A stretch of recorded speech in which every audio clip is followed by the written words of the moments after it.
최근 미용 성형은 더 이상 특별한 일이 아닌 자기 관리의 한 방식으로 자리 잡았습니다. 특히 눈밑 지방 제거 수술처럼 비교적 간단하다고 알려진 시술은 많은 사람들이 더 밝고 젊은 인상을 얻기 위해 선택하는 대중적인 수술 중 하나죠.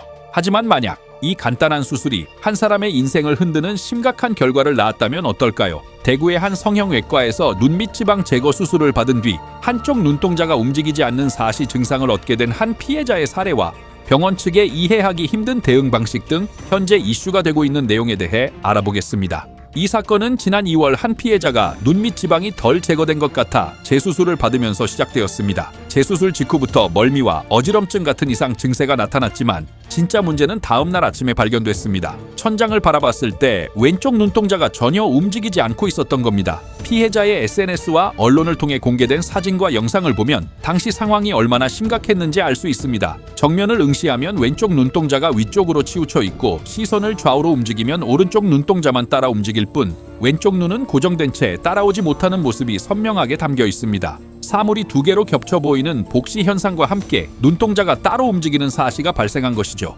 피해자가 수술을 받은 병원에 전화를 걸어 수술 후 왼쪽 눈동자가 움직이지 않는다고 알리자 돌아온 직원의 답변은 상식밖이었습니다.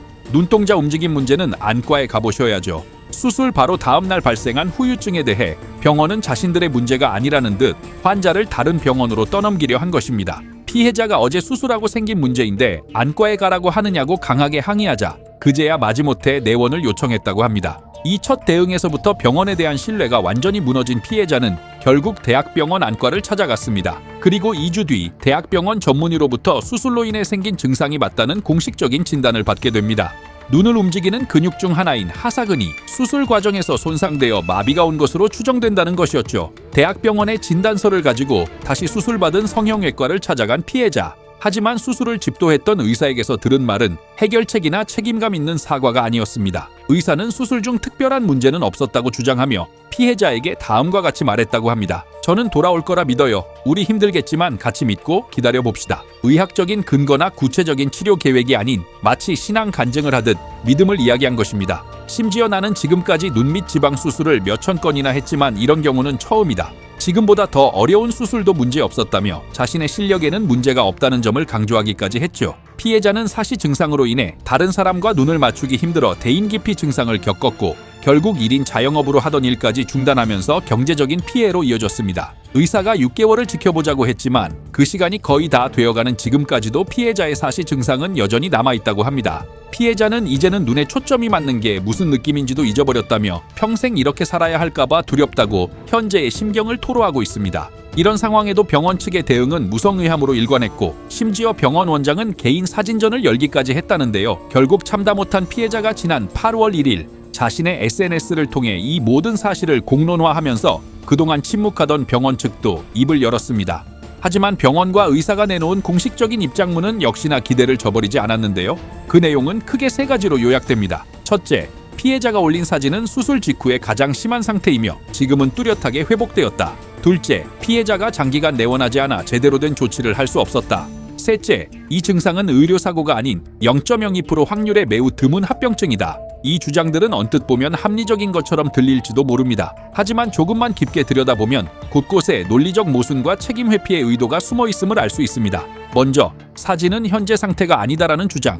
피해자는 이 주장이 나오자마자 휴대전화에 날짜를 켠 채로 자신의 현재 눈 상태를 촬영해 다시 SNS에 올렸습니다. 사진 속 피해자의 눈은 병원의 주장과는 달리 여전히 사시 증상이 남아있음을 보여주고 있죠. 심지어 피해자는 이 글을 올리기 불과 며칠 전인 7월 30일에도 병원 카카오톡 채널을 통해 자신의 현재 눈 상태 사진을 보내며 증상이 여전함을 알렸다고 합니다. 즉, 병원은 피해자의 현재 상태를 알면서도 마치 피해자가 과거 사진으로 여론을 호도하는 것처럼 사실을 왜곡한 셈입니다. 다음으로 환자가 내원하지 않아 조치할 수 없었다는 주장. 이 또한 피해자에게 책임을 전가하는 전형적인 행태입니다. 수술 직후 눈에 이상이 생겨 연락한 환자에게 안과에 가보라고 말하고 대학병원에서 수술로 인한 증상이라는 진단을 받아온 환자에게 돌아올 거라 믿는다며 과학적 근거 없는 말만 반복하는 병원을 과연 어떤 환자가 신뢰하고 다시 찾아갈 수 있을까요? 맛집이라고 소문난 식당도 위생이나 서비스에 대한 불신이 생기면 다시는 가지 않는 것이 인지상정입니다. 하물며 자신의 눈에 돌이킬 수 없는 상처를 입힌 병원에 어떻게 다시 몸을 맡길 수 있겠습니까? 마지막으로 0.02% 확률의 드문 합병증이라는 주장. 통계적으로 아무리 낮은 확률이라도 그 일이 나에게 벌어지면 그것은 100%의 현실이 됩니다. 병원이 강조해야 할 것은 희귀한 확률이 아니라 그 불행한 100%의 현실에 처한 환자를 어떻게 책임질 것인가에 대한 구체적인 계획과 진심 어린 태도입니다. 하지만 의사는 해결할 기회조차 얻지 못했다, 객관적인 눈으로 봐달라며 오히려 자신이 억울한 피해자인 것처럼 호소하고 있습니다. 병원 측의 가장 이해하기 힘든 대응은 바로 피해자에게 명예훼손을 운운하며 내용 증명을 보낸 것입니다. 명예훼손성 게시물에 대한 삭제 요청 및 법적 조치 예고라는 제목의 이 문서는 사실상 고통을 호소하는 환자의 입을 막기 위한 협박에 가깝습니다. 피해자는 자신의 SNS 글에서 병원의 실명을 직접적으로 언급한 적이 없습니다. 그럼에도 불구하고 병원은 다른 사람들이 우리 병원인 줄 알 수 있다는 논리로 명예훼손을 주장하고 있는 것인데요. 이는 안구 훼손을 해결할 시간에 명예훼손부터 걱정하느냐는 피해자의 일침처럼 문제의 핵심을 벗어난 대응이었습니다. 결과로 증명해야 할 의사가 진심과 믿음 같은 추상적인 단어에 기대고 환자의 고통에 공감하기보다 자신의 억울함을 호소하며 사과와 해결책을 제시하는 대신 법적 조치를 무기로 휘두르는 상황. 의료사고와 합병증의 경계는 과연 어디까지이며 그 책임은 누가 어떻게 져야 하는 걸까요? 환자가 자신의 피해 사실을 공론화하는 것은 과연 병원의 명예를 훼손하는 행위일까요? 아니면 또 다른 피해자를 막기 위한 정당한 권리 행사일까요?